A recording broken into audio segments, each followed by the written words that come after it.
Hey everybody, how's it going? It's me, Squeetee. It's another wonderful Friday night where we're gonna watch the Ashes of Creation development update from actually today. I'm actually on it for once in a long time where I'm watching it the day of their stream. I'm streaming myself and doing my own little review. Sorry, I'm looking over here because I want to make sure it's all working. I've had bad history in the last couple months of streams just not working properly. And I'm paranoid it's not gonna work right. But so far so good. I'm just checking out Twitch. I'm checking oh, there it is. Checking all the different places to make sure I have my whatchamacallit playing. Yeah, looking good, looking good.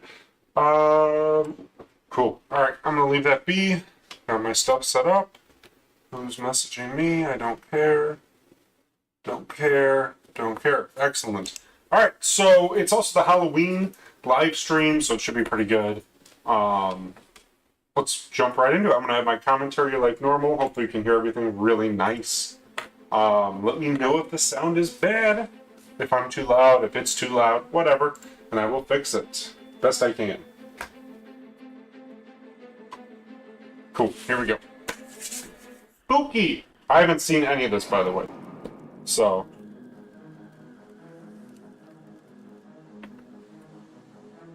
Alright. A sword and a skull. Spiders. That helmet looks kind of weird on that guy, if I'm gonna be honest. It's really pointy. Ah, blood.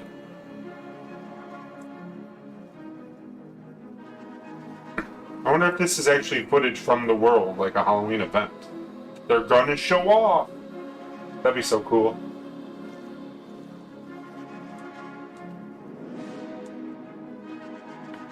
Demon horns.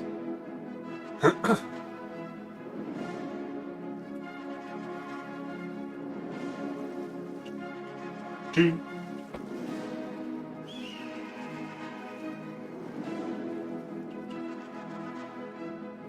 Must be nice to have like a video game developers. Oh my god. Welcome, ghouls and goblins, to our glorious Ashes of Creation October development update.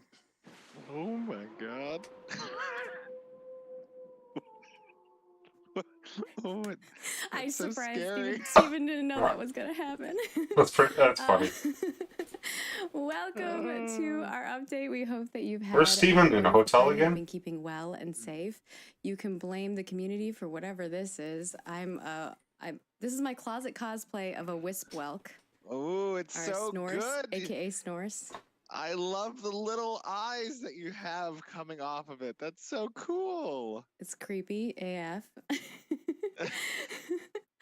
But are you gonna stand up like halfway through the stream and grow like horse legs? Oh my gosh, that'd be amazing. If I had more time, I would honestly make like a proper cosplay, but your girl has been busy. We've got a lot going on, so we're just gonna get to that. So, Okay. as always, we'll go over a quick recap of like what we're gonna be covering today. We'll be doing reminders. We're gonna do a segment on PvP and griefing.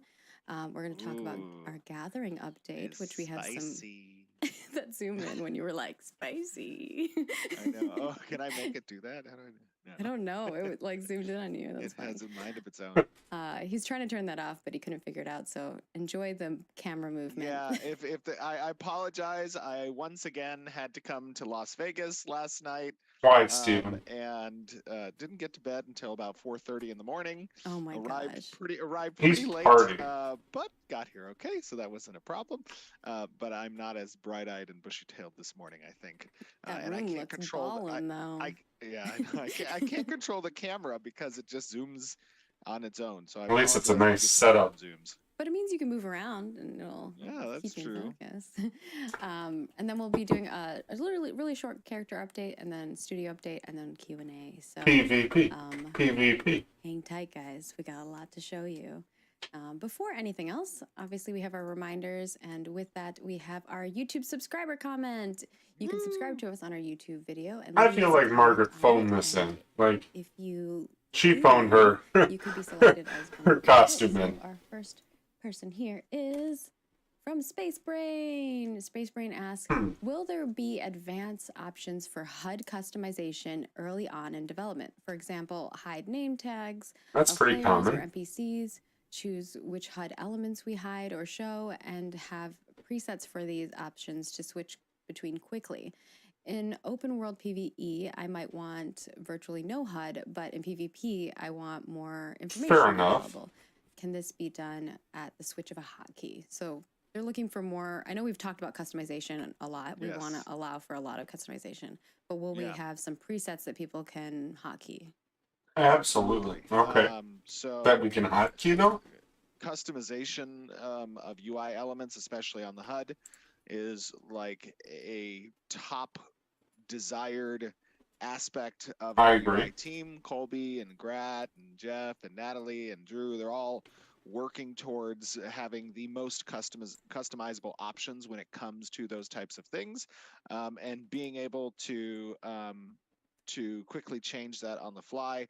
You know, Given the PvX nature high of the name game, tags has been around as for like well as 30 the years. different styles of combat that's It's not available, new. is something that's highly desired. So I know I And always then enjoy when I the have HUD maximum elements, flexibility and customization so-so. options of my UI, because UI is a very subjective thing, and it's constantly a topic of how we can, present. I think they're going to do a good job with their HUD appearance of the UI, and their but visuals of also that in the UI. settings allow for pretty much, carte blanche on what options are available to the player to choose.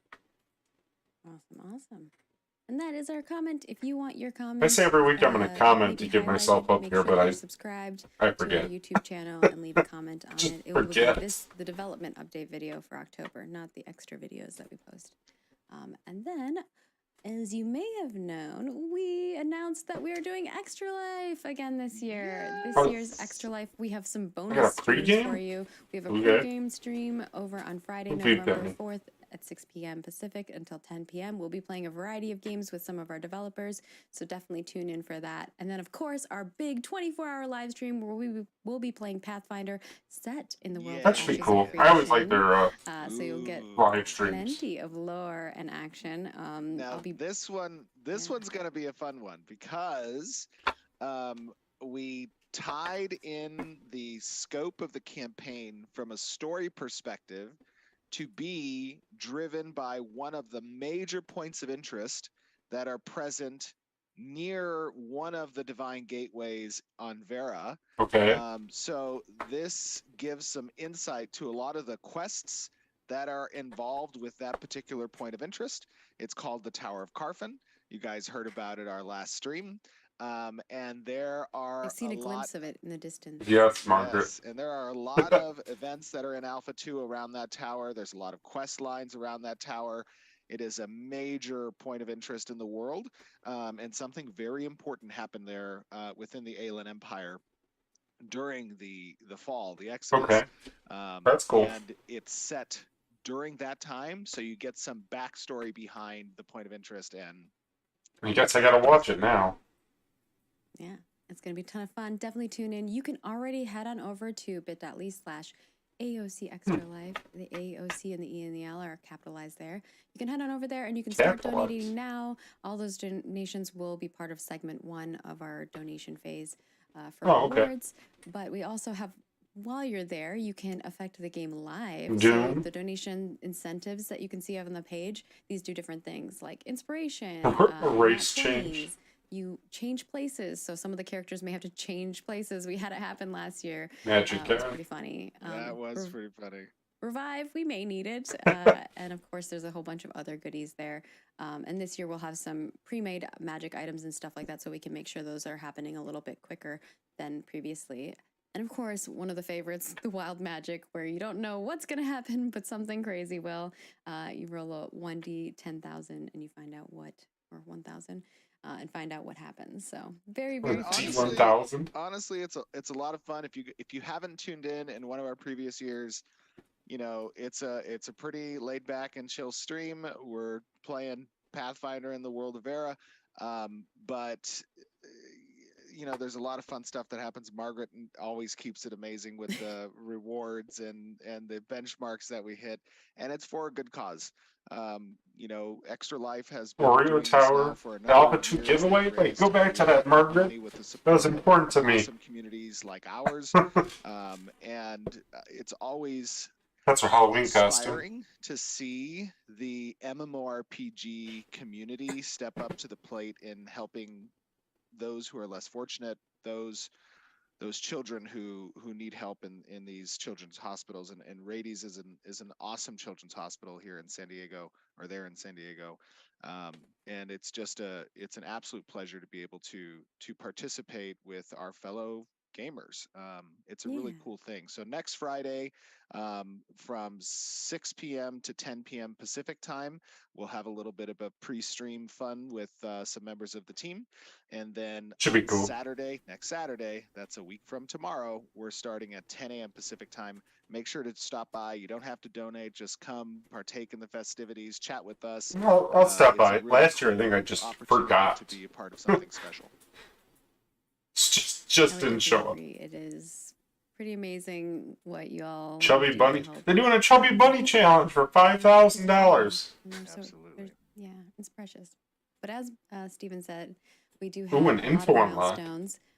You can check out some of them right $7,000, here. baby. And then also over on our page, Oh, we're gonna put we that go thing. up to 25K. But because our main goal is to hit That's that what we mark, want. But if we do hit 25, we do have some That's more what we milestones want. as well, including things like all of us jumping in the pool in our cosplay. Oh my gosh. I'm gonna have to tell everybody to make That'd be sure we bring another ridiculous. set of clothes in case we hit that. Hey, We how's made it that going? milestone a little bit more. They're doing their this year. 24-hour Extra Life live and of stream course, for some of the donation to fan kids. These are the favorites, we're roles. definitely bringing back If the people guys who donate are super $1,000, bad. it's Oreo Hopefully, Tower, we you know, don't stuff break like one that. of Steven's lights again. No. They swung John the lightsaber. John will kill us if we break another. Oh no, I broke a Kill us. lamp. The lamp fell over. It was pretty epic. But yeah, it's gonna be fun. And some of the milestones will also require your guys' interaction in chat. So if you're in chat, you get to tell us, you get to pick some of the options that happen, which can be a lot of fun. And of course, there are a bunch of other rewards that we have this year for the top 2 donors per segment. So every 4-hour segment. The first segment includes all the donations prior to the stream, the 24-hour stream. We will be giving a non-exclusive cosmetic item as well, and we'll be revealing that item on Saturday. So stay tuned. What a tease.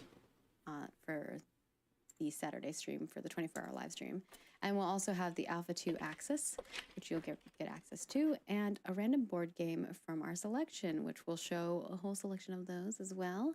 And then we also have the top team on the Intrepid Studios Extra Life team. So if you make a team on our team, and then also the top overall donor on our... Do you have this run down, lady?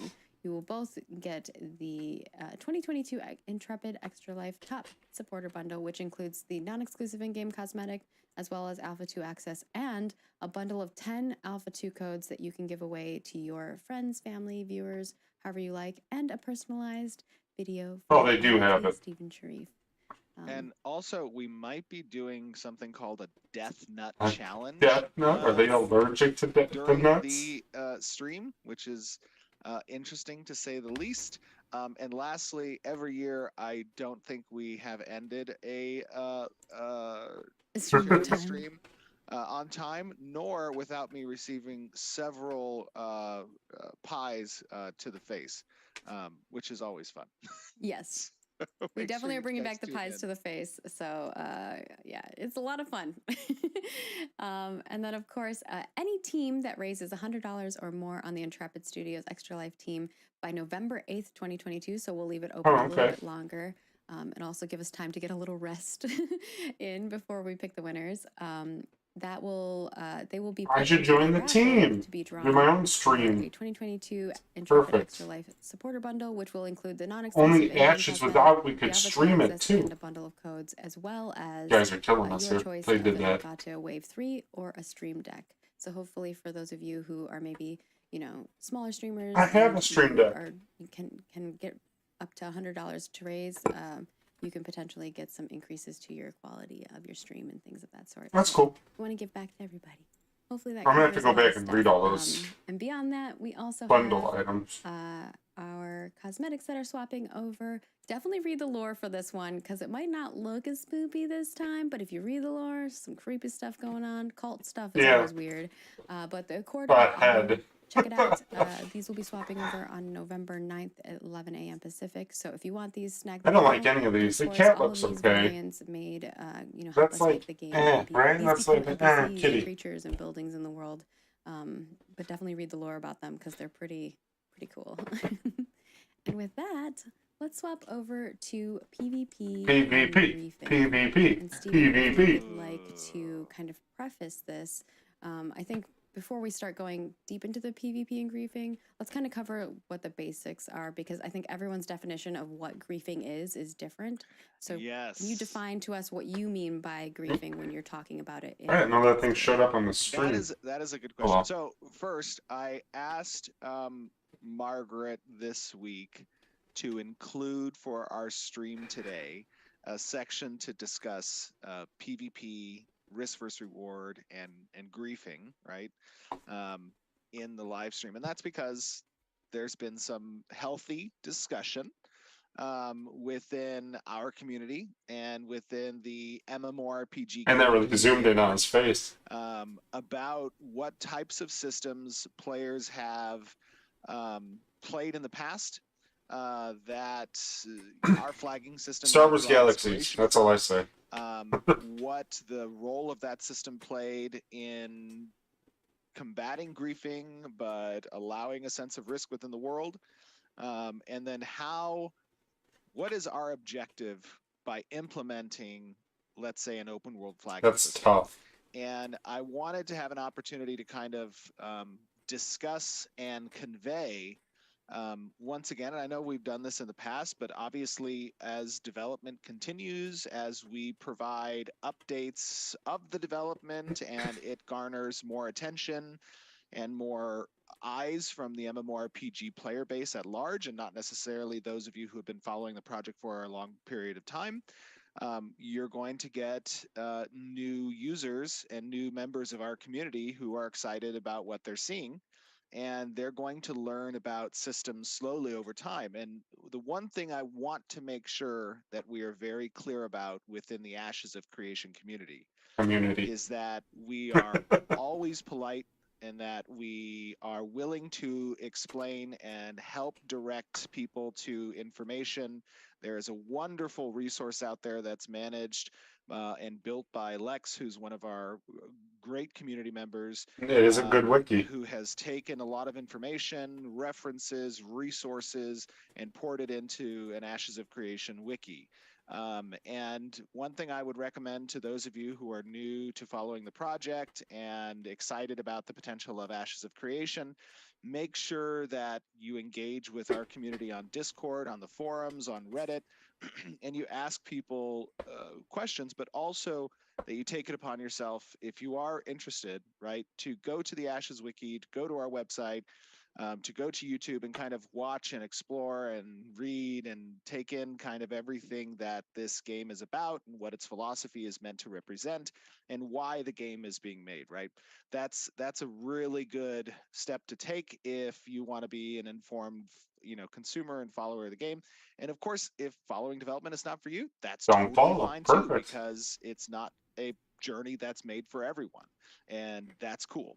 What I want to say about the recent topic of the open world flagging system, spit it out, Steven, and PvP and Ashes of Creation is that there's a very strong emphasis for how PvP and risk are represented within Ashes of Creation, in that it is meaningful, in that it has the ability to catalyze change within the world through both opt-in systems that are designated, timed, and more controlled, to elements in PvP that are more outside of your control. Like, And I think that's where the concern really lies, is when PvP enters the realm of being outside of your control. I mean, I don't Now, like to not have control.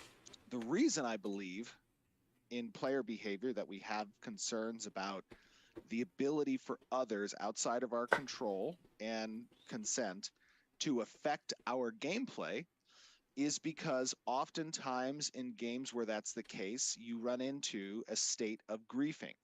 And it's It's gonna often happen. expressed that you can implement systems and rules in such a way where you curtail that level or frequency of griefing. Oh, hey right? Ty, how's it going, buddy? But you can't completely eliminate it, that people will find a way. What is it? Life finds a way, right? That I guess essentially griefers are dinosaurs. That's correct, Stephen, they are. Not the case. But what we tried to do, or what I've tried to do, is take a system that I experienced in the past and refine it in such a way where the large portion of griefing that had the potential to occur in previous systems is mitigated even further. Okay. And when we think about griefing and we think about what is griefing, griefing isn't necessarily the realization of risk, right? Oh, nice. Risk You in is your healthy. backyard on the. Risk makes us value reward. You're in the backyard, Without your risk, bonfire. we would not pursue certain achievements because anybody could achieve them. Risk makes us have a sense of thrill. He's talking a lot. Have, I'm waiting for some sense of kind anxiety, of anything new. right? And those are all emotional responses that get elicited when risk is present. So risk isn't a bad thing. We like risk. Risk is good not just in PvP, but in PvE as well. When you can't always predict the environment or encounter that you're a part of, risk is something like, I've never seen this boss do that before. Or, these ads came at an ill-placed time. Or there's a trap here that, I didn't experience before. There's a lot of elements that risk introduces that keep gameplay less stale, that keep it more dynamic, that Yeah, you haven't missed much, Ty. It's where they were talking about their Extra Life that is a stream grief. next weekend, Now, and the then question is, he's been on his long speech about PvP and griefing. doesn't stop other players from impacting your gameplay in a negative, harassing, and repetitive manner. That Well, if you haven't watched it, Ty, you should go back and watch is less the about their personal advancement and more about Ask Me Anything that Steven did. He gave out a ton of great information. It was last week or the week before. It was like 20, 25 questions he answered that were really good. That, in my opinion, is what griefing is. It is outside of the expectation of the gameplay behavior that's being communicated in the design philosophy, right? Mhm. That is something that our system is intended to stop, but keeping risk still alive. And there's a fine line there, right? Yeah. Because you have to provide for the environment where player actions are unpredictable. And yes, they could impact gameplay, but you want to create a system that deters Yeah, it had a lot of good, really good info last week, or whatever it was. I live streamed it as well, so if you look at my stream history, you'll find it. The occasions in which griefing happens gets mitigated. That becomes very few, very, very less frequent, that a player is willing to accept loss as an impact for being able to affect another person's gameplay. And the corruption system that's in Ashes of Creation, I believe, will stop that behavior to a significant degree, to the point where it is a very, very minor, if not at all, experience situation for many players, but the risk is still there, right? And that's something that requires testing. Yeah, that's something that requires us, his system sounds very complicated, but very interesting and very has high potential. But I'm not going to judge it till I've touched it. The risk profile of corruption is high enough to reach the level of that deterrence. Oh, man, I'm drinking water like crazy. And that's something that we can't really opine on right now. Sometimes creators like to make very emphatic statements like, um, you will not like this system. This system will Oh, not I be wonder good if for some you. streamers were We don't know trashing that it, yet and now he's got to because defend it. what we are doing is we're innovating on the systems that have come before by enacting changes to that I saw a system video on which YouTube of address the Asmongold shortcomings of saying some previous problem systems. about And we have to um, playtest that first. AoC, so it must have It been is him. I my don't know. I would have to. expectation that this I'd system have to will dig into perform it. very well in keeping risk alive, but significantly curtailing or deterring the Oh ability man, for players to grief. Because we higher. all agree that griefing isn't good. Griefing's not fun. That's not the intended game Oh, design. it's And for the players intended. who work outside of the system to overly grief and harass other players in a way that is that is just not intended game design, those are actionable events. Those are potentially CS actionable events, right? You don't want other players just playing to ruin other players' game experience. And so if that's our intent behind the corruption system, you can be sure that we will refine that system with the many dials possible in corruption to better tune that so we achieve keeping risk but deterring griefing. And so it was a long That was a long, That was a long, lot. long. answer for it, but at least you guys have context to, where we're going when Okay, we're talking Ted. about grieving. So let's now drag that into when and how will players encounter PvP? Because I think that's been That's a good question. a thing that people have been Good discussing question. as well. Yeah, absolutely. So when and how players encounter PvP. The majority of PvP that players will encounter, the vast majority, will be through consensual systems. Consensual. Opt-in Oh, I don't like systems that. like sieges, like caravans, like wars, these, or going out into the open sea. These are conscious decisions that players will make, knowing the risk potential, the risk profile, assessing that, and they will opt into those things.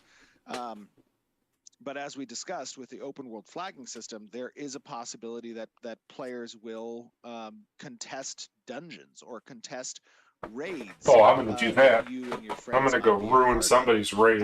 and that's a decision point to a degree as well. Grab the main tank with like a harpoon and yank him and red given the risk. ruin that And whole not raid's just fight. risk, but what is risk, right? Risk is the potential of failure, the potential of loss, and there's many scales of failure. But going red or gaining corruption not only has risk associated, it also has a cost. And that cost is a defined cost. There's a known value to that cost.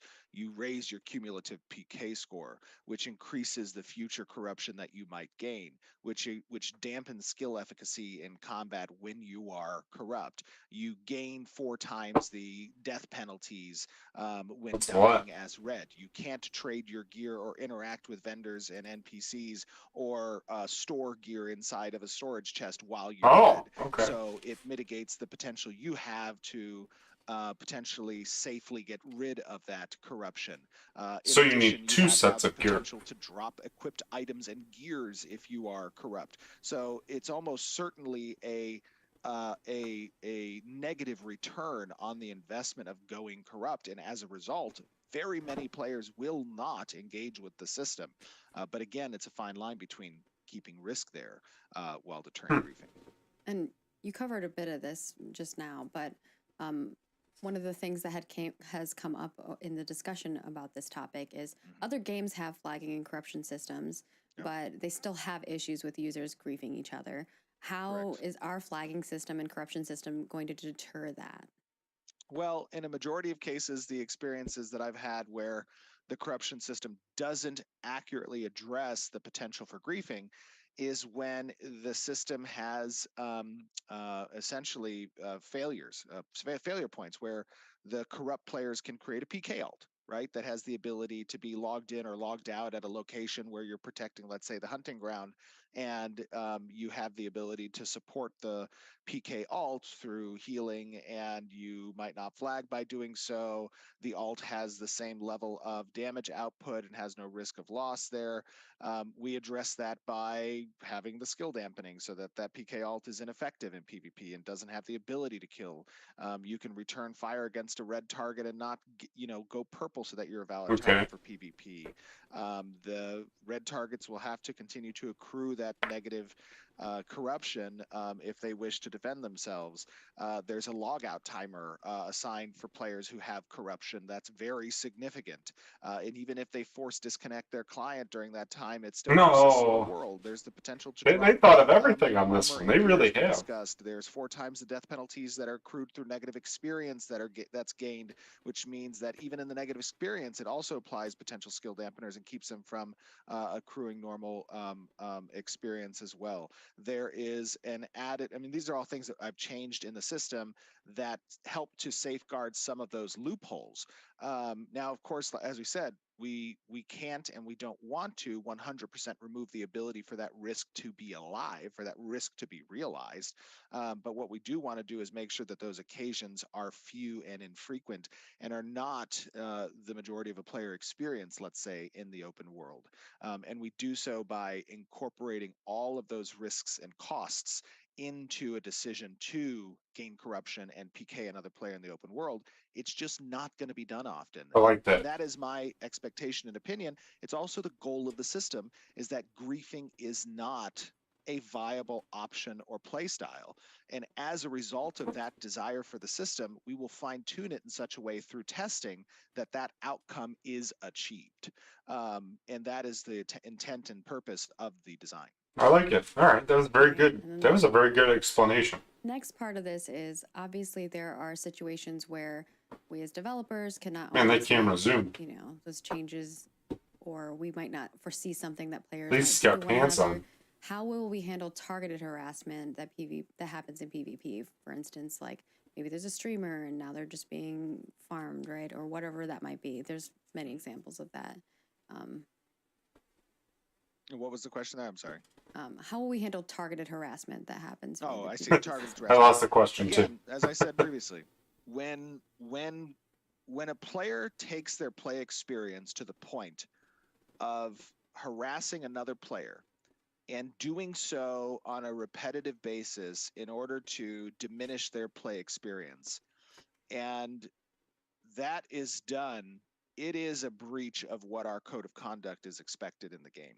And it is a ticketable offense, right? If you are following around a streamer or you're following around a player and your intent is to keep them from playing the game or to force them to quit, that is What if you don't want them to quit, but you want to continue to harass them? It's a griefer's mindset. It's not something that's desired in the ecosphere, in the community of Ashes of Creation. And as a result, it is a serviceable customer service situation, right? That is where warnings are given and actions can be taken against the account holder of an individual whose sole purpose is to disrupt and affect negatively the gameplay experience of others. And, risk doesn't mean harassment, torture, right? That's not what risk is. Risk is a healthy thing. Risk, like I said, increases our value of achievement. Going and killing one little kid with a diamond sword, or let's say whatever he's got, something great, once in a blue moon, that's fine. Take the sword, go hide out, go in the forest. And on the customer service side, we do plan to have in-game GMs. We do plan to service people in the best way possible, and we will grow our service team as much as we need as our player base. Whatever you say. Obviously, right now, don't need as many folks in those roles, but as we do grow, that is something that we're very focused on. And if you haven't seen already how we've been interacting with people on the service side when it comes to like community management. I did have to put a ticket in. I was missing some do care about people and items on one of my accounts, and send him a At the message end of the and day, we're all I like gamers trying to that. play took care of me in games, like 2 days. making games, playing I games. was slower like, to that is our reply to goal. their We're not questions here than they were to to me. hurt or harm people. I like people are people. People are people. Well, We're because all sometimes people think like we're You are a robots robot, and Margaret. that, like, You we are don't a care. robot. Or like one of the No, things that that's hurts the crazy. most is when people say like developers don't care, and it's like, man, we What? pour our hearts and souls into what we do every day. So I think our community is great at understanding. You know, that. it is I a think pretty good obviously community foster overall. Incredible rapport. I with you agree. guys, and we're extremely appreciative of the feedback and engagement that you provide us. It's very meaningful in the development and iteration process for Ashes of Creation. I wanna leave this subject on a parting note. Yeah, yeah, sir. It's important to remember that the identity of what Ashes of Creation's core philosophical What's that? tenet is risk versus reward. And what that means is, while we will refine systems, we will iterate on systems, but we will never change the core identity of the intent and philosophical approach to what Ashes of Creation as an MMO brings to the MMO genre space that is not currently represented, Okay. or that has been a while since a game has represented it.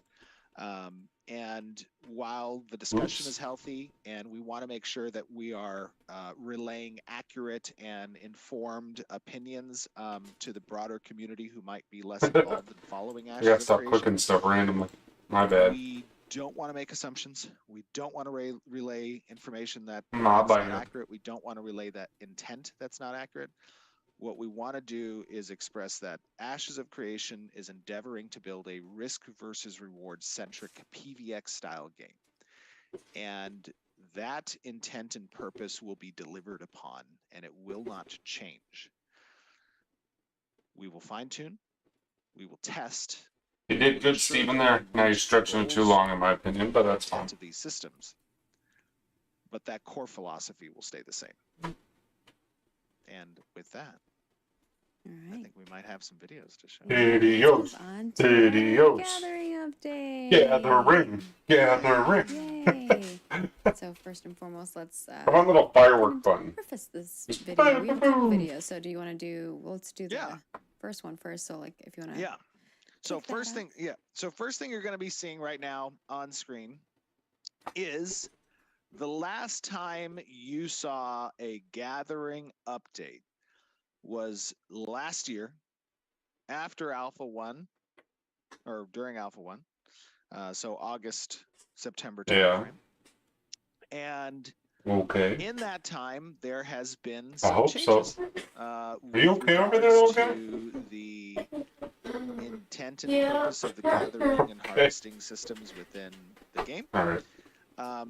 This is the biggest thing you will notice in this upcoming video that we're going to show you. Tiny Toast. Update, is the Commander Tiny Toast. visuals of harvesting, of gathering.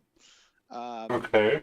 Previously, right on the in Tiny games Toast. that I've played, when you chop a tree down, that tree falls and its branches go through the ground and then it disappears, or you mine a rock and the rock kind of disappears, and you do these different things. Well, that just Visually, fell and it's kind disappeared. of been lackluster, but it's a tried, tested, true kind of. People probably don't pay too much attention to it.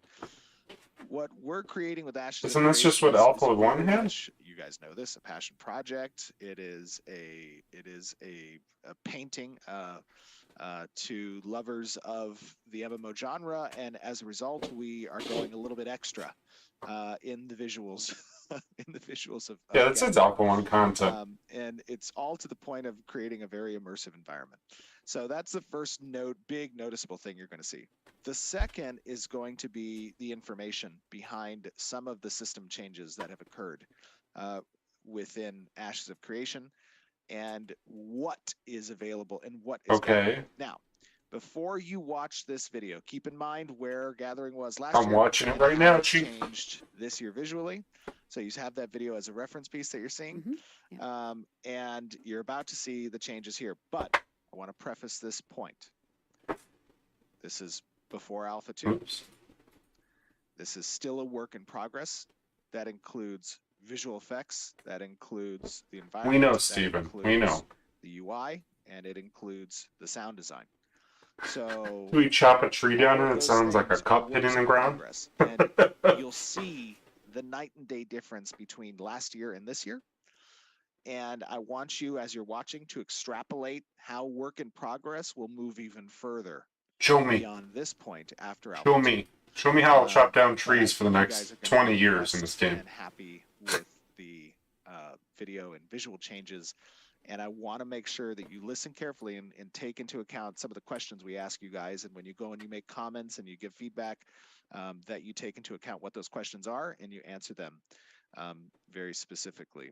And then the last thing I want to say on this video is that shoot, I forgot the last thing I was going to ask on it. Maybe I'll think of it while you guys are watching. Okay. Show us. All right. We ready to go? We're ready. We'll see you 30 guys in minutes. 30 minutes. Let's go. Oh, and it's Unreal 5. I love that. It always makes me happy seeing that logo.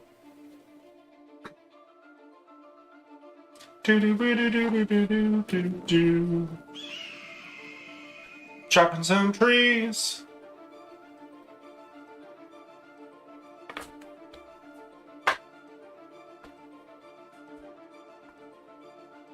Alpha 2 gathering updates. Hello, everyone. we're getting so and close to Alpha welcome 2. to another glorious live stream day. I'm super excited to be with you guys, show you what we've been working on, and I have the absolute privilege of being joined by two of our stellar this is so beautiful. I developers love how this helping looks. bring the world of Vera to life Itchy foot. for all of us. Oh, man. One of our glorious designers, Mr. Corey. Mr. How are you doing, Corey? I'm doing great. Super duper. Excited to be here.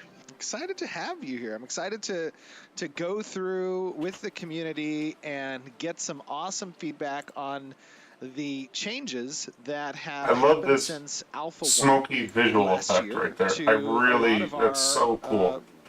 resource systems, to the economy as a whole. And I don't know why, I I just know like that it a you and the lot. other designers have been working hard, looking at the And the feedback that players have trees given right here especially recent are like games they've just played, and thinking moving about so how, nicely. with further details along some of our systems like land management and how they've influenced some of these changes since Alpha 1.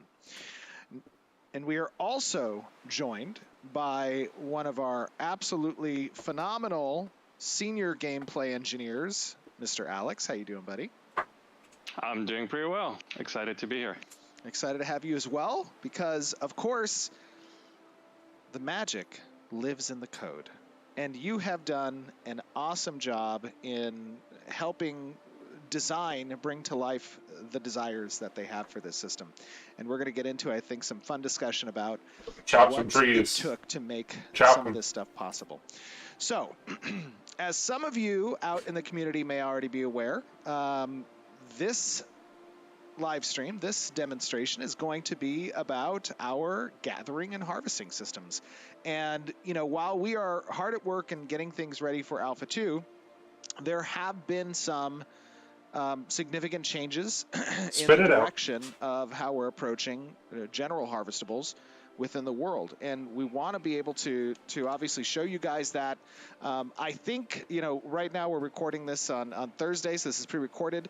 Tomorrow is a live stream day. I've asked the community team to prepare some of the older references from Alpha 1 and what gathering looked like there. And of course, you guys knew that, you know, in development, we're always showing. I'm surprised they don't have like and those works a in progress box in the change corner over time. that says in development. And now you guys are going to get an opportunity to see where it's at now. But this is great You likely looking. just saw an example of where it was last year. And I think you are going to be so pleasantly beautiful. surprised and excited to see some I of these can't wait changes. to murder Where people do you guys in think this we should field. start first? Alex, Corey? Well, I think we should lop down one of those trees. I think so, though. Okay, so my first question, Corey, do I have to pick a specific tree, or can I chop down any Big of question. these trees? You can chop down any Oh, tree you yes. That's a lot want. of Just trees. pick one that you like. and just take that it. lumber. Oh, That's a my lot of goodness. coding. All right, so that is probably the first. That's a major lot of reveal coding and engineering. Also, that that map in the corner looks really, in Ashes of Creation. really nice. We have now I like that. expanded the resource gathering system to include a great many of what the world is showing you of these resources. So when you see a tree, you can chop a tree. Oh my If god. you see a rock, you can mine a rock. And before we actually chop this tree down, I want to tell you that I have played a lot of Every MMOs. tree, that's I've played a a lot of lot. games.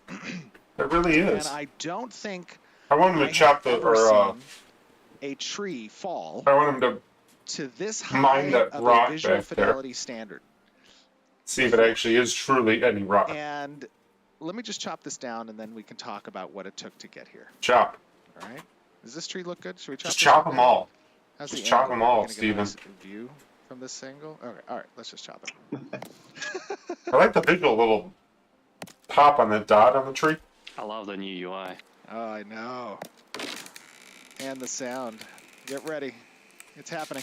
Oh yeah, look at that jiggle. Oh, that was actually pretty Oh my good. gosh. Look at the dust kick up. Look at the canopy my of the God. tree get impacted. That was and way when it too much falls- detail for an Wait. MMO. Wait, that's not all. As it dissolves, it comes back and it grows. And of course, we are speeding up Oh, this okay. growth stage, right, Alex? That's so cool. So we're speeding this up now just to give you guys an idea of how these assets regrow in the world. And Alex, talk Look to up, me a Steven. little bit about what it Look took up. to get that physics-based collision actually working like that, because that was impressive. Well, let me just begin with the amount of feasibility reviews we had to go through in order to achieve this. I remember when I first talked to you about having the canopy get rigged and and actually have that physics component. I think your eyes grew like 50% wider. I would have quit. Physics is a wild beast. It's very hard to tame, Man, especially in MMOs. get that big one in the back, Yeah, Steven. absolutely. So what exactly did it take to make that canopy fold Just like? chop some more, Steven. Oh, this is so cool. Yeah, basically what happens is when you chop down a tree, we swap out the static mesh, which you see in front of you, to a skeletal mesh, which then we simulate physics and apply force to the direction we want the tree to fall. And when the tree falls down, we have colliders on tree branches that impact the ground, and as that impacts the ground, it also impacts the stem of the tree, and making this effect that you just saw. Nice. I mean, it looks great. Honestly, I mean, have you guys ever played an MMO with that type of Look at that growth. of That's tree beautiful. visual? That is great. falling? Not really. Definitely not. Usually just mostly animations, or it just converts straight into lumber, and then it just drops. Yeah, what I'm accustomed to is like just Oh, now watching. I'm gonna go wipe branches out kind of, forests you know, now. intersect through I'm the gonna be ground, collected. I'm gonna be the woodman. You know, after it falls, and Just then it gonna just collect wood. disappears. But of course, as I'm you gonna have guys my lumber. know, you know, in building Ashes, we're really aiming for a very high visual fidelity bar. And I think this type of system really complements that goal. It's incredibly immersive. That's so cool. And it I feels love that. What do good. you guys think? Now, of watching? course, Like, is this this cool? stuff is all work in Ooh, progress, ooh, hit that. right? This is, this is gonna land. Let's see that yes. physics. Okay. I That's like not that. That's bad. fine. That's pretty good. This is where I was telling you about taming. That's the physics. fine. I'll take it. Exactly. Oh, that felt pretty good. Now, of course, you know, there's a lot that goes into making a world that's filled with this amount of resources that can be gathered. Corey, talk to me a little bit about what this change in really widening up the amount of resources and changing those classifications to general resources that are harvestable. What does that look like from an economy design perspective? Well, I mean, it allows us to leverage some of our other systems. Great ball. Great ball. One of our previous live streams was about seasons, right? And the changes that could come from seasons, Yes. what could be growing, what could be dropping in this season versus Well, if they another could one, change right? seasons right now in the So, video to demonstrate that. Oh, The beautiful. change to have everything that you see gatherable kind of allows us to attach the changes Nice. that you see Nice little during the crumble. That's seasons how you to got all it. the gatherables that you see. So the information that you learn from season to season and about each gatherable will be valuable to you as a gatherer. Right. And Yeah, absolutely. And then the other thing is, when we talk about, like, for example, looking at this rock here, I don't know what that rock is before I actually complete the harvest. But after I complete the harvest, I see that I collected the stones in the bottom Nice. right-hand corner. Talk to me a little bit about kind of that decision and what that means. yeah, totally. So there's a bunch of different things in ashes that will be gatherable, right? We have plants and trees and rocks and fish and that animals and creatures that can be tamed, right? And we're thinking to reach the visual fidelity bar and to have things a little bit more rooted in what we know is that it wouldn't really make sense for you to just see gold all over the world the same way that you would like plants and trees. So Makes sense. we wanted to get feedback on what players think about some of the different gatherable types having kind of different things that you would have to know and expect from them. So rocks are a good example of this, where you can see a rock, but until you crack that thing open, you don't know if it's full of stone, crystals, rubies, gold. Baby.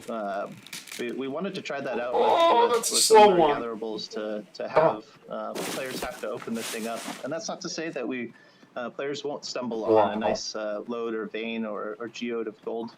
But most of the stuff that they would find in the world, unless they look hard enough, would require them to crack that stone open.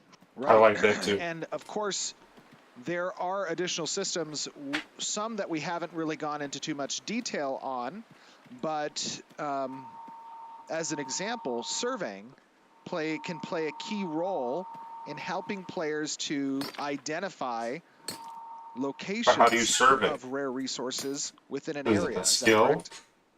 Yeah, definitely. Talk to me a little bit Yes. about surveying. Yeah, so surveying is a way that players can check out an area for resources. Players can learn where resources are that are static and that grow back in the same location. But we'll also have resources in ashes that can spawn anywhere. So surveying will help players locate those resources. So if they're looking for something specific, they can hunt them down. Surveying will also allow players to uncover hidden resources that players wouldn't be able to see with their naked eye. Very interesting. Another thing that surveying would provide is some of the They information only got that the we were salt talking here? about before, right? Like for instance, if you survey and inside of your survey area, there's plants.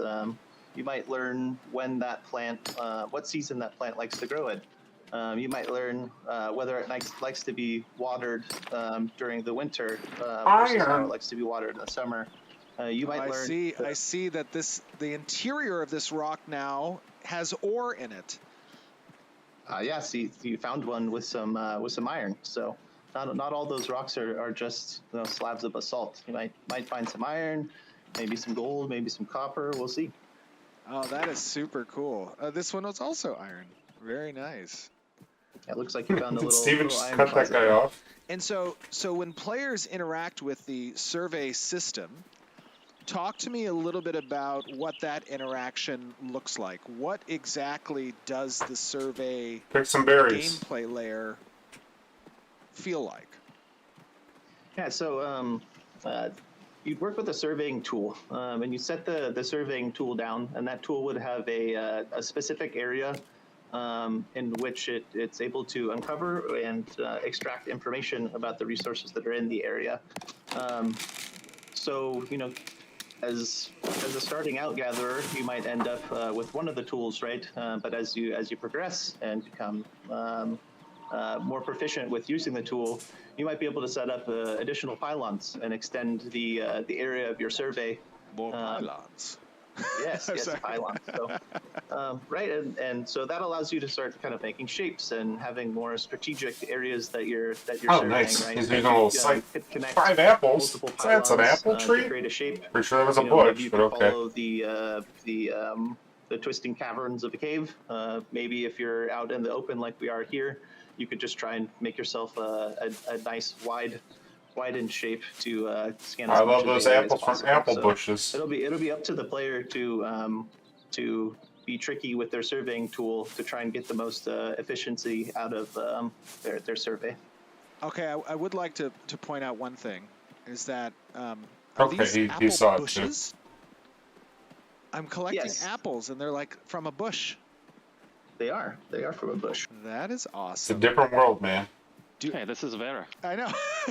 this is Vera. There are apples that grow on bushes. So the survey system, I think, is one that's really cool because it also all is a part of this kind of cohesive land management system, right? Is that resources spawn at a set rate, and that rate can be influenced by how other players are interfacing with the resource system within a given area.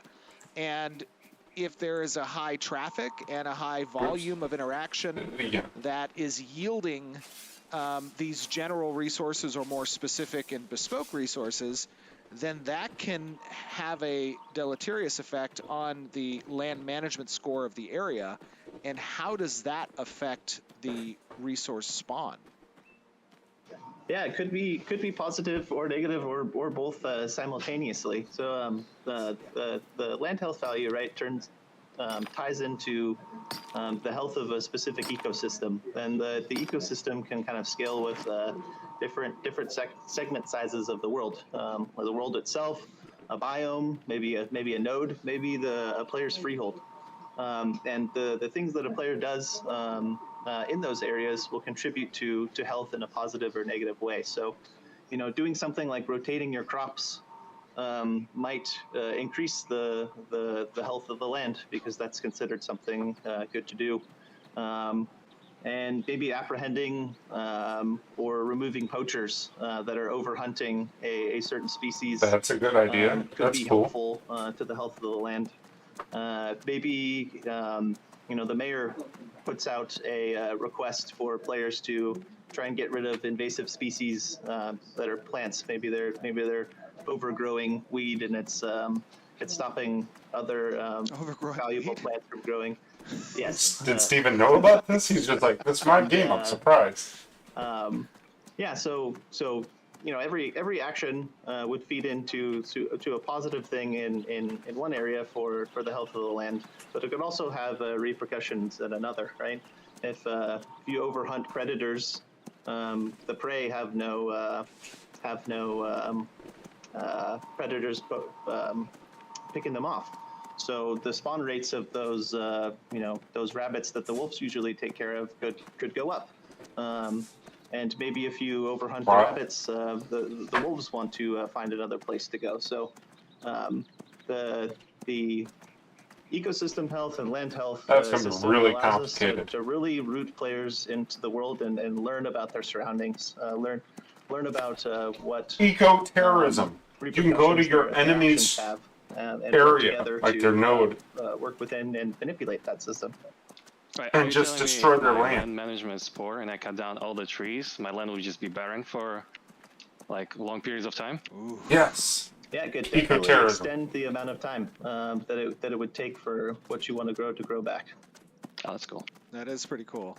And that is another component of how player activity or actions within the world have a visible and systemic effect on that world's economy. And that helps to simulate the ebb and flow of supply chains, of the prevalence in the locality of certain resources being depleted, and having extended periods of time where the players go without that, and that can spur the need for transiting materials across the world, right? Exactly. That is pretty cool. So you're saying I'm gonna have to travel to other nodes Yes. to steal their lumber? Well, now that's a decision you need to make. That's all I'm gonna do. If you need any help with that, you can recruit me. So I see here that we have a particular type of flower that I believe only spawns in winter. Is that right? Yeah, totally. This is the gloomy pros, and it's a beautiful flower, but it can only be found in winter. Gloomy So, pros. Okay. I love the I love the effect that it. Look at those That footprints. flower just got wrecked. yeah, that sickle's doing work. I know. Let me see if we can watch that flower regrow here. Does it regrow? Flower. Of course. Yeah, it definitely should. Are you coming back, little flower? Oh, there it is. We found it. Oh, and it's in a barn Nice. state. I can't interact with it yet. That is so cool. It's not ready. You want the petals, so. Oh yeah, and then actually to add to this, each state has its own physics profile. Like you saw trees, like you saw the flowers right here, and some profiles might not have any collision, and some might have. So for example, as for trees, sapling stage requires no collision, but the young stage will have a collision which you no longer can, go through. That is really pretty cool. cool. Now, Slurpee, Slurpee is his gamer tag. Alex, talk to me a little bit about what you had to do to kind of make all of this performant, right? When you're creating an environment with so many of these terrain actors, these foliage actors being interactable, that can have some potential performance issues. How a did you lot go of about performance addressing that? issues. Yeah, you're correct. This is a very difficult task, and luckily for us, Unreal 4 and Unreal 5 provide tools for environment artists called foliage tool, where you can just paint like trees, paint flowers, paint And one in the air. rocks, like everything you see, and it's very, very performant because artists paint thousands of them, right? And to make the world very immersive, to make world believable. So what we've done is we basically used the same system and introduced a few states. There it is. And the main point of that was to make it as seamless as possible for environment art to place those assets in the world, and design being able to modify those data points to make it transitions between states. That's pretty cool. And, obviously, when you have potentially hundreds of different players that might be They made the whole world within close proximity. snow. I thought it was just a biome transition. As you, and they're That's all so cool. in this environment interacting with those different elements of the terrain, those different resources and gatherables.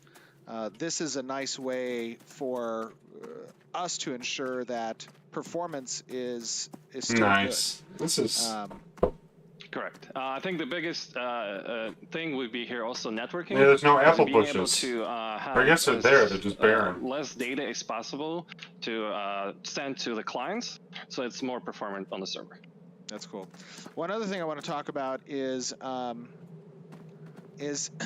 you will see here, and I want to show you guys this, that when you chop down this tree, previously you had seen it kick up dust that was snow. relevant for the season and the area. And now what happens when we chop this tree down in winter? So show me, Master Steven. Show Let's me. see. I hope it doesn't hit the deer. Oh, that would be unfortunate. I also hope it doesn't hit. Okay, we're good. We're good. You're good, dear. Don't you worry. Nice. It kicks up snow. What is that? Is that a sandal? Is that a sandal scarecrow? Looks like it. Oh, it's a sandal scarecrow. Oh, and we're in the face.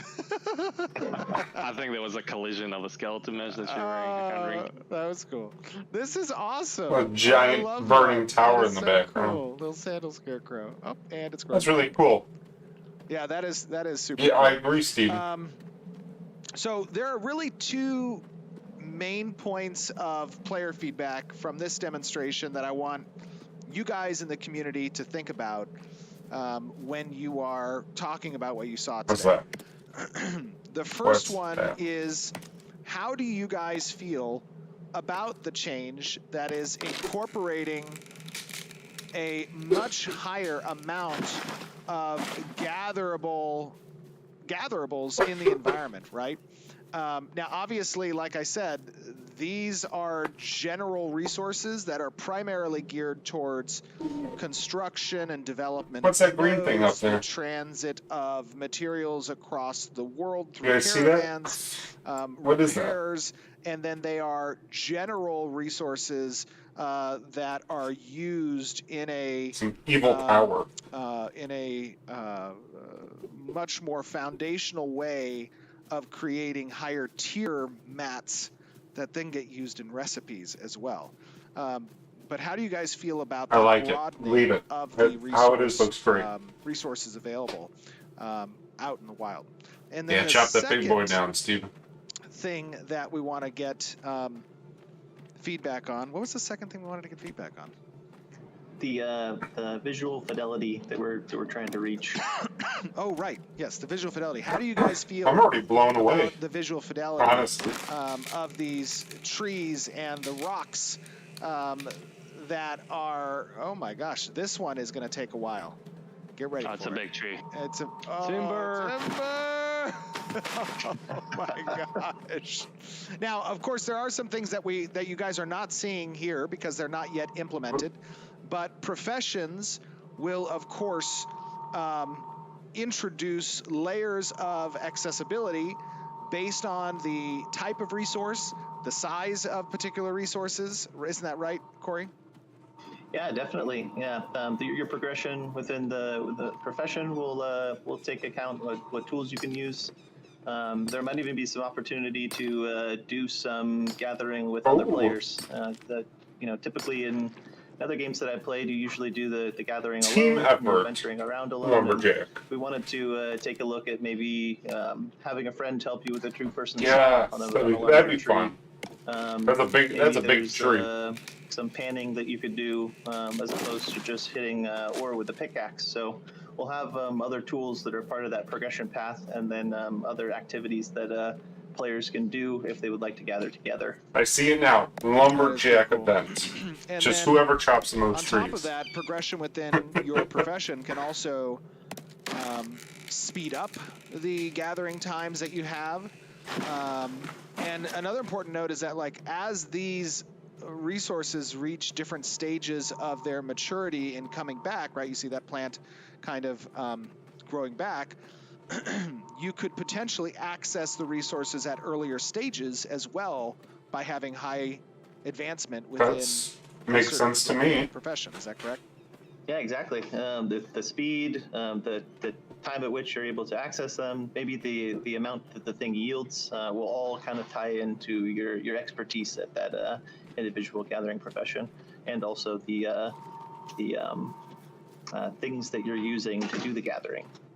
Oh, can I highlight one additional thing? Yeah. I love the new UI for interaction. Yeah, thank you so much to Colby and Natalie. It and does look all cleaner. the UI team, and I would take this opportunity to thank engineering and art at Tech Art too. Like, Steven had mentioned that we came with the crazy idea of reaching this visual fidelity bar, and me as being a gathering player myself, like, I spend a whole lot of time exploring the world and doing gathering, and it means a whole lot to me that it looks good and it feels good and roots me in the world, right?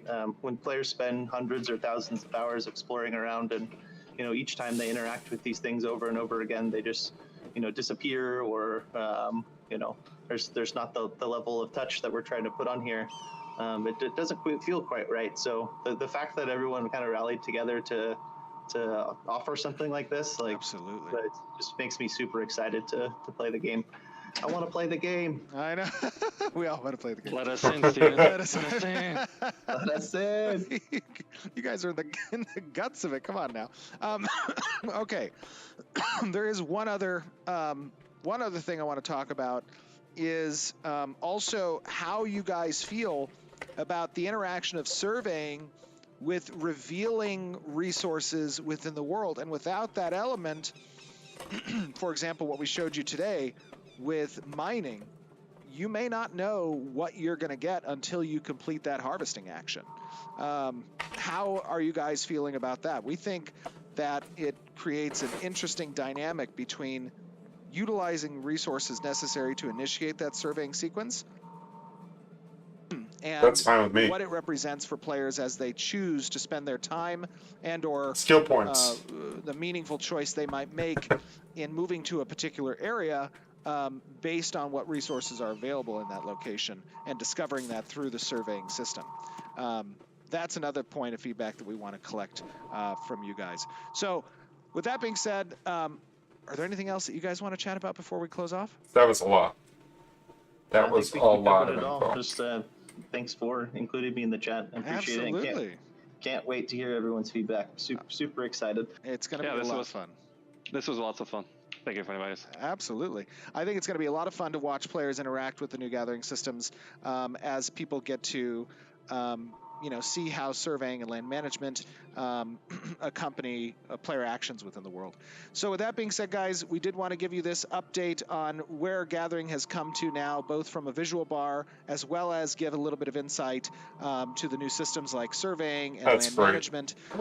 And we want you to chew on that. We want you to think about that and give us your feedback, both in the YouTube video, on Twitch, on our forums, on Discord, all the places.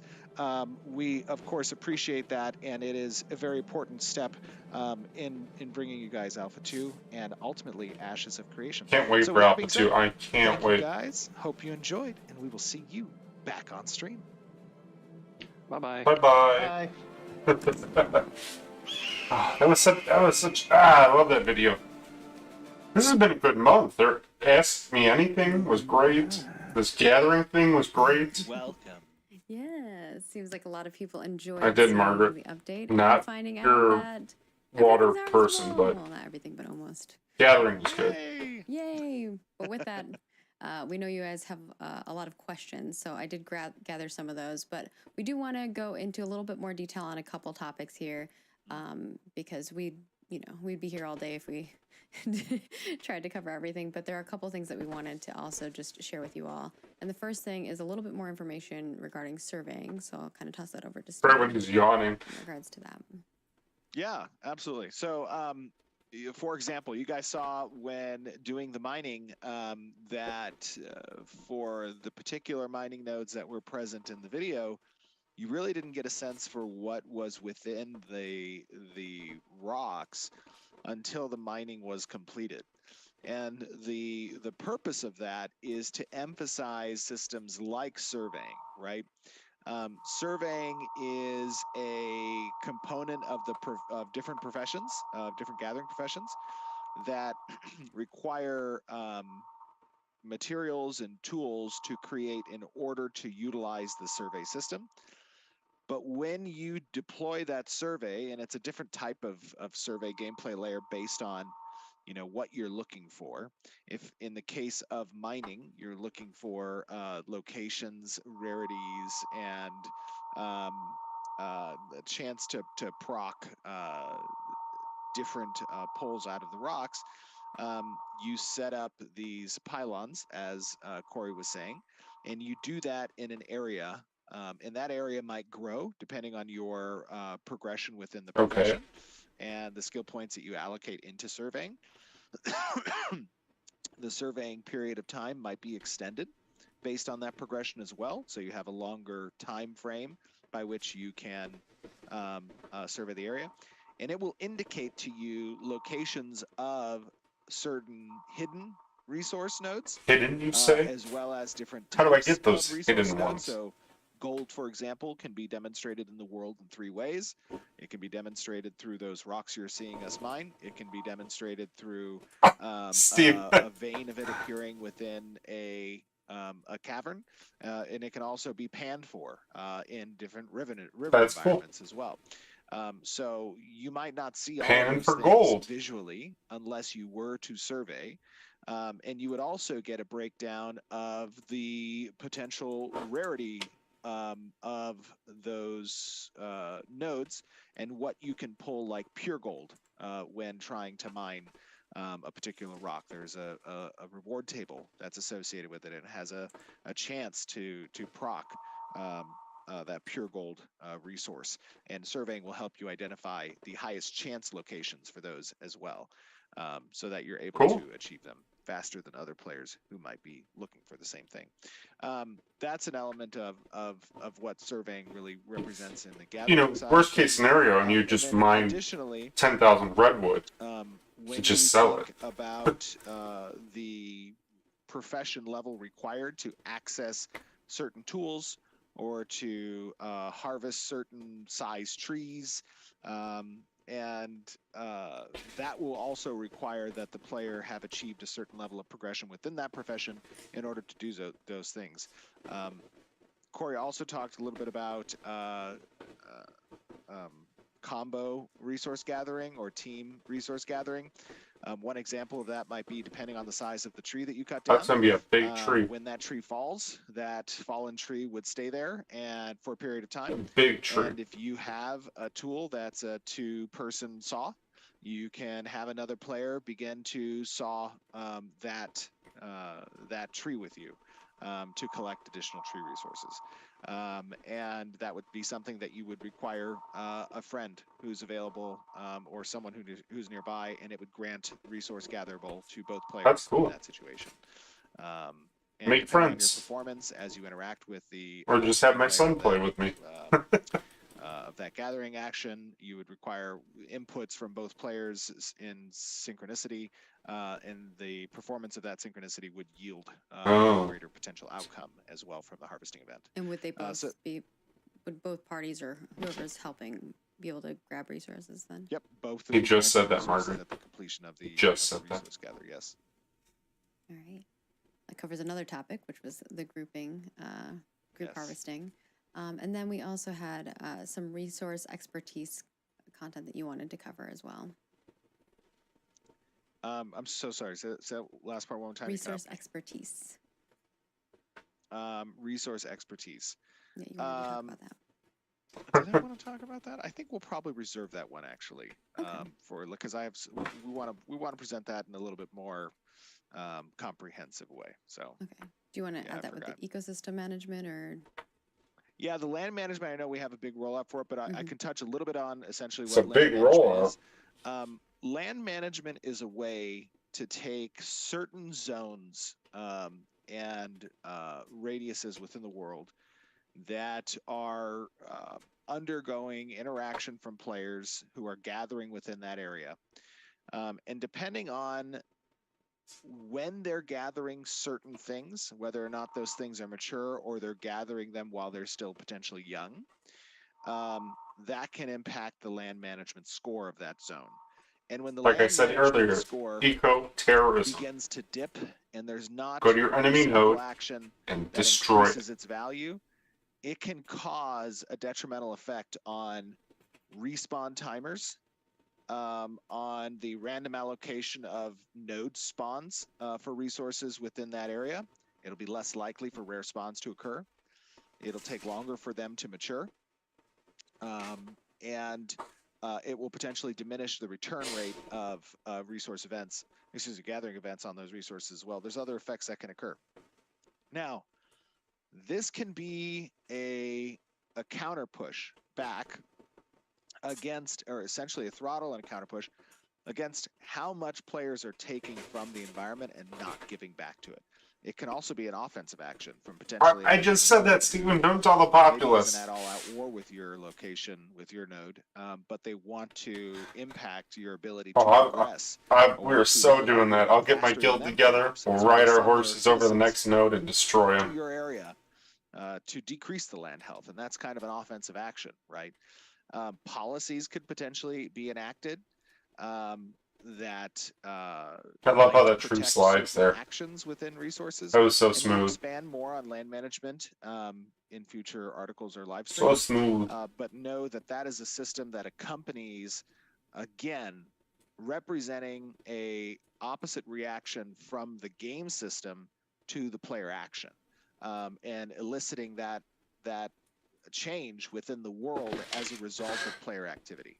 And that was something that we thought was really cool. Corey and I believe and Jason worked on that system a lot. All right. And with that, then we have a few questions here, which is surveying only something for the gathering artisan class, or can everyone do it? Surveying is something for the gathering branch. Okay. So all the professions that live under gathering, they will have some form of surveying that's possible. And I think we kind of Out showed of a little water. bit of this, like certain plants maybe you wouldn't be able to harvest in their not mature state, but will they be able to chop down sapling trees and such? As it stands right now, no. What happens is there are different lifespans of the growth period, right? You have stages where it's a sapling, then it moves into a young adult, it can move into a mature tree, and then it can be potentially a dying tree. Dying tree, Steve. And your progression and rank and skill point allocation within the profession that is relevant to that gathering action will help potentially increase your gathering speed to make. I think they it should possible slow for you down to the gather speed of how something fast you can chop a earlier tree down, in though. its lifespan potentially. Not by much, just a little bit. And then to potentially increase the yield and obviously give access. So there's ways for you as a player to progress and augment when you can harvest something in its lifespan. Okay. Nice. And then people are curious, how do rocks grow back? Magic. How do rocks grow back? That's a good question. What's the lore behind rock growth? I think that in a mechanical answer, excuse me, mechanical answer to that is that the resource node respawns, and its respawn location will be a variable.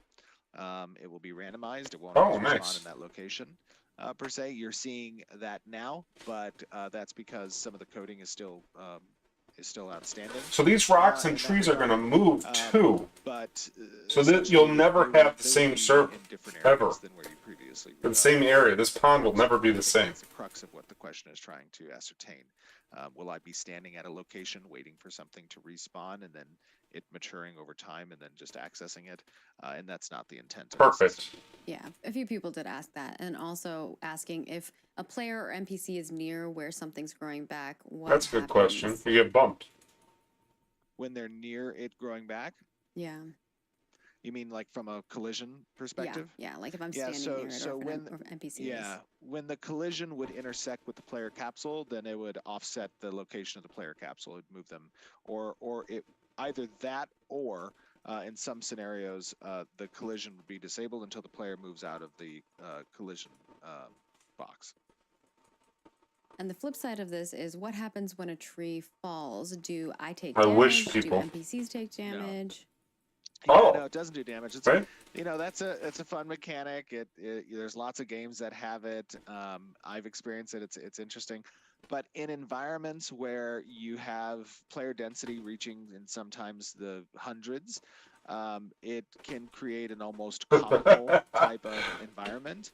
And that may be fun for the first few occasions that it occurs, but after a few dozen times of interacting with that system, it'll get. What do you mean, dropping a tree on an enemy's group down a hill? Where we expect high density of players, and as a result, we want your. Oh, I didn't see this part where it turns they updated the season. I thought he just walked. Of physics-driven trees. That was cool. That might fall on your head or bounce into your bodies and kill you, or hundreds of other people. And then the follow-up question here is also, can mobs knock down trees? So good question. Yes. Monster come and chop down a tree or knock it down. Absolutely. So this tech provides for a very interesting type of interaction where the interactable object can be influenced by non-player characters. Cool. That is really cool. That can help to sell the scene of a giant monster roving through the forest, and also potentially impacting the land management of the area, or just the general aesthetic of the zone, being able to track a raid boss that's roaming across Oh, the that'd be countryside cool. because you see in its wake fallen trees or Yeah, where's the giant troll? footprint Oh, details and there's a stuff like that. path. It's a Let's super follow cool it. way to Unless you go the wrong way, then you're another screwed. immersive element of the game. Awesome. And you already answered the question about nodes not being static. They will be more dynamic spawning. Correct. And then the other question is in regards to sound. Will it be multi-directional? Or yeah, sound is something. Now remember, Kat's doing an absolutely phenomenal job with the Amazing. sound. I think you guys have seen just over the last Ooh, 28 minutes left. Well, on few, stream. showcases how the quality of the sound design has been, and it's phenomenal. But she is just getting started, and her team is just getting started. So when you look forward to the quality of the sound design in the game, how it attenuates based on obviously distance, how it has additive layers of echoes that can occur depending on the region and the zone and the terrain features.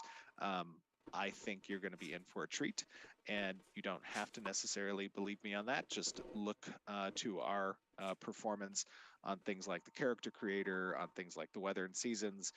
It's important to note that Ashes of Creation is very much a love and passion project.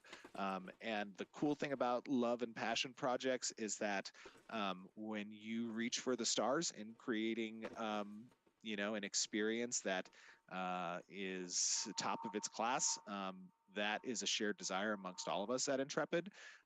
You're going to see some really immersive qualities and high quality development coming forward, and sound design is obviously one of those very important areas. And I know Her just fish how face is Kat's bothering me. Hey, you're setting expectations really high, but the reality is she's You're that awesome, good. Kat. And I know. So Whoop. we're really excited to see Flower to the sky that there. further.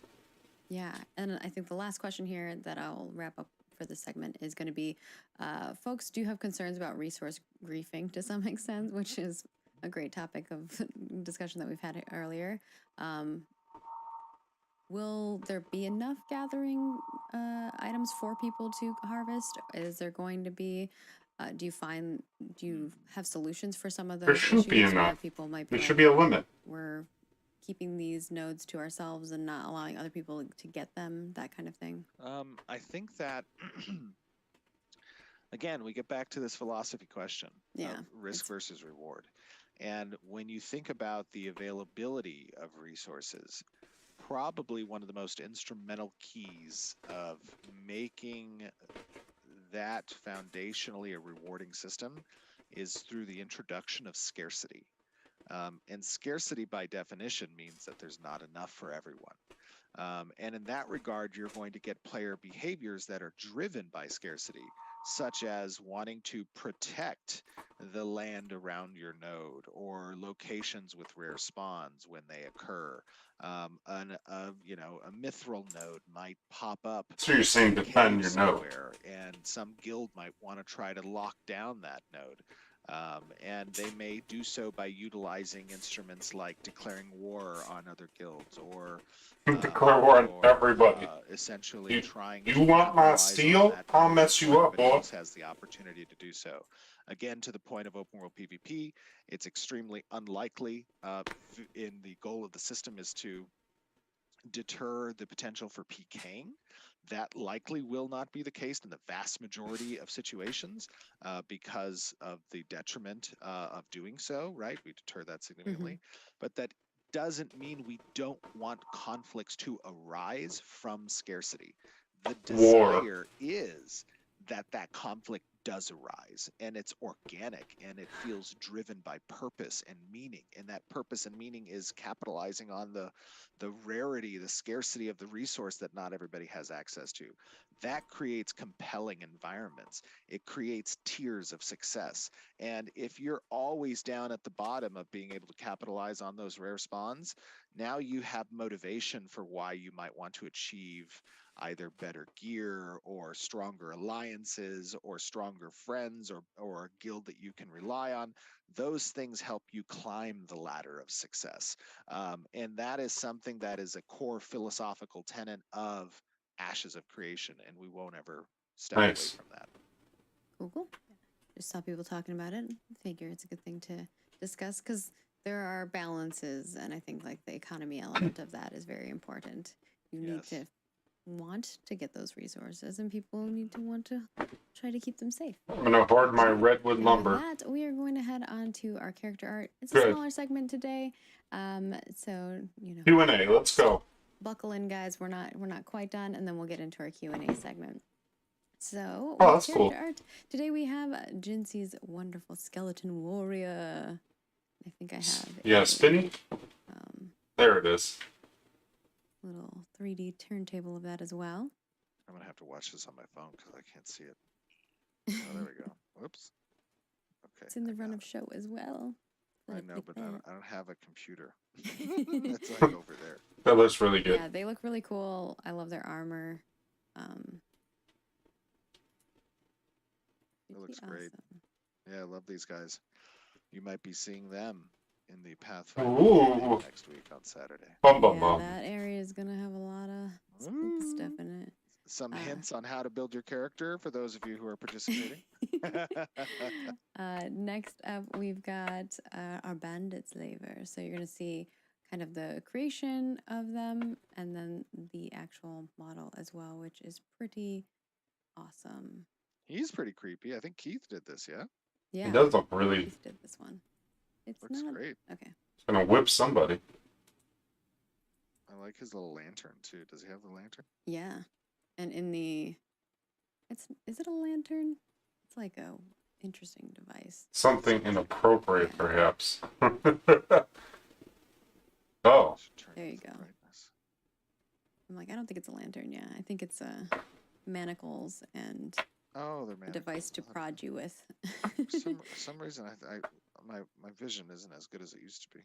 It does have a glowy look to it. So It's a lantern. Let me light the way, adventurers. Come with me. let me manacle you. So stab you in the butt. And then we have this. I think his eyes will light the path. It's glowy Yeah. and creepy. That's cool. He's very not creepy. cool. He's just misunderstood. He's gonna You don't- brand you with his branding device. That's meant to protect you against the creatures that might try to attack as he leads you deeper into his home. Yes, true, for sure. Yes. That's what he tells you to make you feel safe. And then the next one here is obviously you got to have the bandits if you have the bandits. there. Oh. So here are some of the bandits. I did Nice. see today that some of the other bandit full models came in as well. So, but you get a Nice. little group photo. This is before. Aw. They look like they're like a band. A boy of band. some sort. And then we also have some spear and shield and mace action, some base stuff, which looks It does look pretty good. Which some people might be seeing in a very near future stream. Yeah, very Yeah. near future stream. Okay, And then Steven. we also have our Q&A. So All right. let us get through Gathering those was pretty questions. exciting. What do we got for Try not Q&A, to keep guys? y'all here What do you guys think? hostage too How's long, the although stream I'm been sure so far? Chat's like 2 hour Hostage. stream, go. I know. This is a great stream so far. It's been a good Actually, month. do you want to talk about anything studio update wise as well before we do Q&A? Yeah, I mean, studio update, things are going great at the studio. We have been, hard at work towards Alpha 2. Design has really been, getting into the playable area of Alpha 2 and getting all the POIs and the node layouts and their associated content around it. Obviously, content is a big part of what is going to be present for Alpha 2 that we want players to participate in. Engineering has undertaken some significant merges as of late. 10 months in the 10 months in the in the works here. Hunter and Zach have been doing a lot of, and Antonius have been doing a lot of network optimizations, and there's a big merge going on last month and this month. Merge of what, though, A Steven? lot of that hard work come to fruition. And of course, Art is just leading the charge in creating this incredibly beautiful and immersive environment. I feel like Art team is going to be done with their job long before, like, it's been awesome. the seeing game's two teams kick done. off. They're doing fantastic. With the results and what I'm seeing in the reviews is phenomenal. And I know you guys are agreeing because we see your updates, and community gives me updates on player sentiment and discussions. They just want more, Steven. More. I know. I know. They're like, give me more. Even the developers, they're like, more. I know. I heard Corey over there like, I want to play. You can play any day, Corey. You're on the top. You're a dev. What do they say? Patience is bitter, but its fruit Is sweet. Oh man, I can't remember the saying now. I don't remember. But patience is difficult. But it's worth the wait. It's worth the wait. All right, with that, That's let's up go there. into the Let's do it. Q&A and try to get through as many of these bad boys as we can.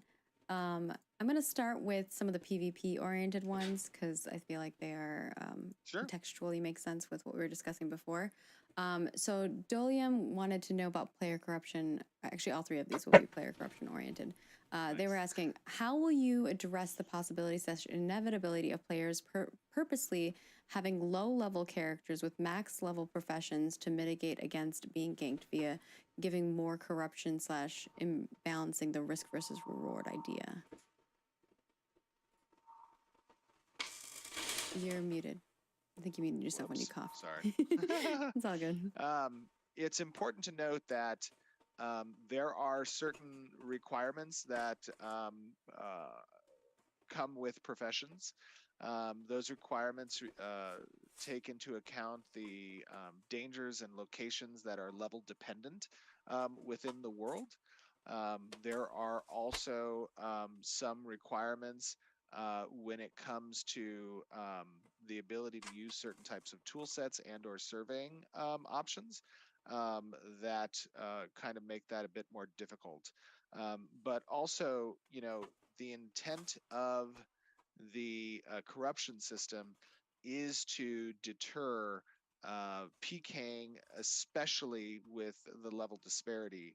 And I wouldn't consider it necessarily an imbalance when taking into account players who wish to PK others that are significantly lower level than them, whether or not that's a result of the purposefully creating lower level alts that can utilize gathering, processing, or crafting profession advancements. Excuse me, or not. So, the intent of that system is you engage with a player who has a significant amount of resources on them, and you view that as an opportunity. You're taking into account the added effect of that level disparity. Okay. All right. And then we have, are there currently plans for skills that reduce/absorb enemy mana? And if so, has it been decided if these skills have their effect on green players? Enemy mana, I see. So like mana burn. Yeah. That would be considered a form of excuse me. That would be considered likely a form of status effect.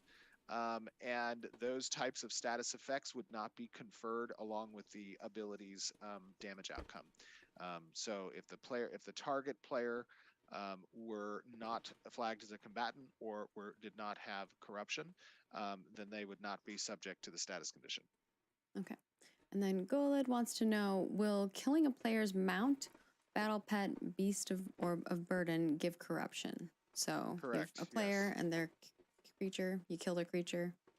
That's correct. If you kill any controlled Interesting. entity of another target player, whether it be a battle pet or a mount or a summon, you will suffer the consequences of gaining corruption, albeit at a lower value than you would by killing a player. Okay. All right. Now to the other general questions. A question here about caravans. Can two caravans travel together to share in the defense. So you have one party of two different caravans.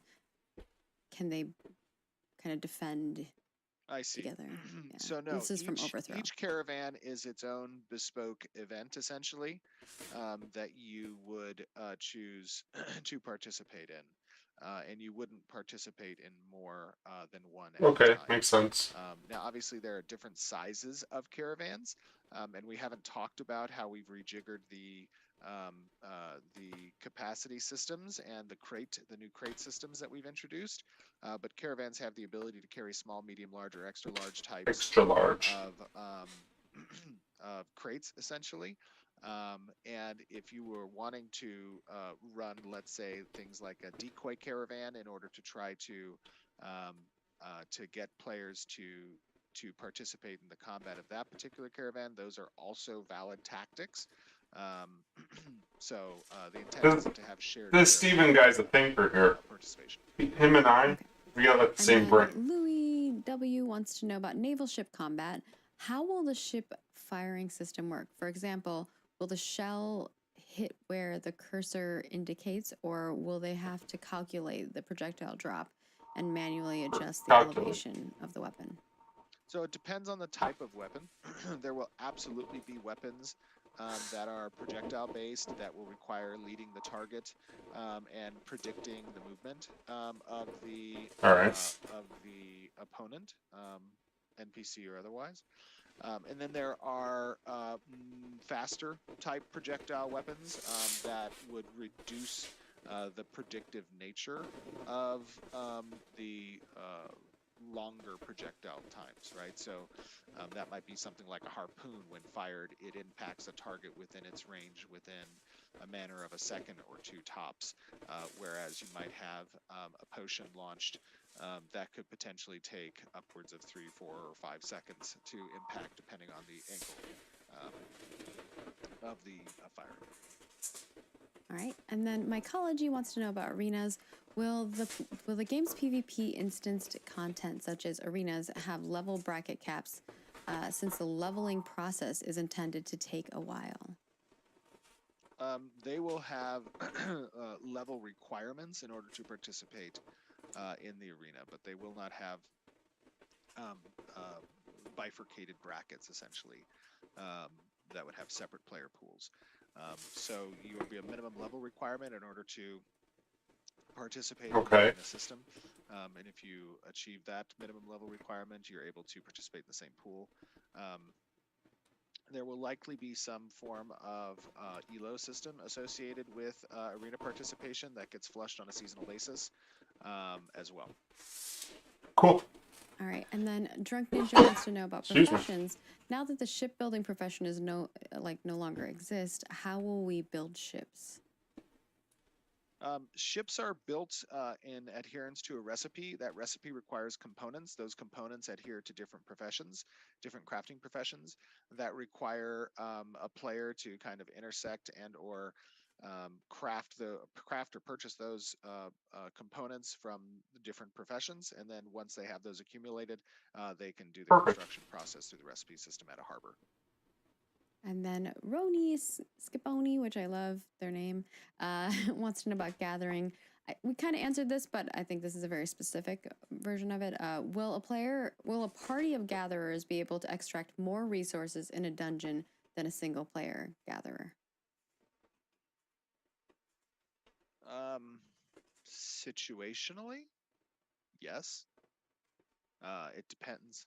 It depends on what resource we're talking about.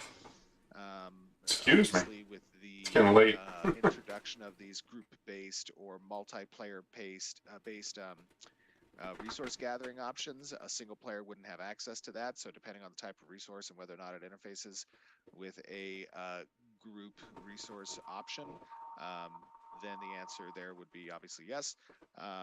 But at the same time, if there's a limited number of resources that are available within the location and it's achievable for an individual to harvest them as efficiently as a group, in that occasion, no. So I think it's just situationally relevant. All right, and then Lord Pax wants to know about weapon and race appearance. Will weapon size apply differently to each race? such as a dwarf's battle axe being the Yes. same size as a Tolner battle axe, etc. No, the weapon visual the weapons will stay the same visually from their components, their theme, but the size will be adapted according to the player race that's wielding it. So you wouldn't have you wouldn't have a Kaivex, or excuse me, a Renkai dagger look like a Dunir's longsword. You would adjust the size. Sounds good. All right. And then this one's from Asgerman, which is OpenSea content. With risk versus reward as a central design element, will there be better materials, items, resources, etc. in areas with auto-flagged PvP, OpenSea nodes, ruins, than in a normal open world PvP area? Yeah, we talked a little bit about this when we discussed the update to the OpenSea flagging system. Is that the idea here is that better things in more abundance can be found in the OpenSea zone, and as a result, that is why there's an added level of risk associated with opting into those locations. So, as players choose to enter the OpenSea, they're aware that the potential for reward is higher, and in order to keep relevant that equilibrium between the ratio of risk versus reward, we've decided to step up what that risk looks like in the OpenSea by changing the flag rules. All right. And that is our questions for today. Just go Russian there for a enjoyed second. our live stream. You had a good time checking out all of the good gathering updates, and hopefully you liked them. And if you did or didn't, head on over to our forums. We have a feedback thread over there regarding the gathering update. We would love for your thoughts on the gathering profession progression, requirements to surveying in order to know what you're gathering, and changes we made to everything being gatherable, and so on and so forth. So any comments and thoughts that you have, things that you think other games have done really well, we'd love to hear all of those thoughts. Pop them over there. We'll be compiling feedback report regarding that. The community managers have been rocking and rolling with those things. And of course, reminders that we do have our Extra Life live stream coming up. We hope that you can tune into it. It's going to be so much fun. They usually are pretty the good. first stream is our pregame stream, which will be on Friday, November 6th at 6 p.m. to 10 p.m. It's for a great cause to help children. So we would love for you to join us. Not It's, after work children. hours. We're spending our weekend for it. And then, of course, we have our 24-hour live stream on Saturday, November 5th from 10 a.m. Pacific to a whole 24 hours, technically 25 hours because of daylight saving. It happens that same day. But we always do our due diligence on having a great time. We'll be playing a Pathfinder game set in the world of Vera, where you can also donate to affect the game live. So feel free to check out the donation That'd be cool. options there. They're all incentives on Maybe our I'll page. throw in 10 You can head bucks over or to 20 bucks in Doom then. AoC Extra Life and check it out. We have a whole ton of milestones that will be available for you to unlock, including Alpha 2 giveaways. We have tons of rewards. Check out our article over on our news page for more details, or head on over to our page that has all of the details as well on there. And of course, reminder that our cosmetic swap over will be happening on November 9th, 2022 at 11 a.m. That is the Accord of Autumn. And I highly recommend checking out the news article for this one because the lore is spooky and creepy and lots of culty stuff, which, you know, if you're into that, it's kind of fun. Yeah, and I just want to add to the Extra Life thoughts as a parting thought here is, again, you do not have to donate. Just come and join us. It's going to be a really fun time. Tell your friends to come join us as you're gaming. Keep our stream up and interact and chat with people. You're going to get some fun tidbits of lore behind a lot of what the POIs in Alpha 2 will have available. It might even give you some helpful pointers on how to overcome some of the challenges and obstacles in some of these quest lines and events.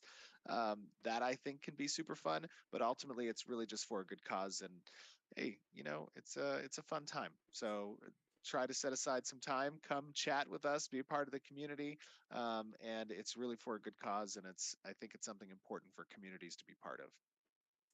People want the cat cam. They want me to bring my cats again this year. We got an auto feeder, so we don't technically have to bring them. But if Steven is fine with it, we could bring them.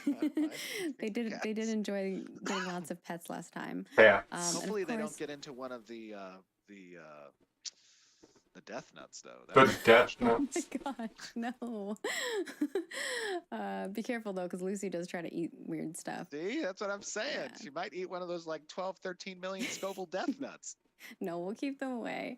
And of course, we will have 2 videos for you. The first one will be today. We'll have the high-res version of all the harvesting or of the gathering stuff. So if you want to check that out, we will be sharing that shortly here on all of our social channels. So to follow us in all the places. We do post every day.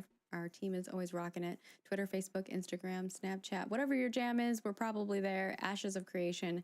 And of course, we will be uploading this full dev update that will come out Saturday. So Oh, and there is a 2K video or 4K video, whatever it is, of what you just saw with the gathering that's going to be going up on YouTube just after this stream. So if you want to yeah, go take a that's look what at it to get I just said. I'm so sorry. I was It's totally okay. I was reading something. God damn it, It's all Steven. good. And of course, for this video that we post, if you leave us a comment for the next month, you could subscribe and leave a comment. You could be a lucky winner of us drawing your comment, which we will spotlight like we did today for Brain Space. So with that, we will be heading out. Thank you all so much for staying with us for this very long stream. And we will see you next month. Well, actually, no. We'll see you before next month. We'll see you in a week. Friday. Yeah, we'll see you next week for some more action. That And of was course, a long next stream, week guys. for our next We're pretty good. update. That was a really good one. I really enjoyed the gathering there.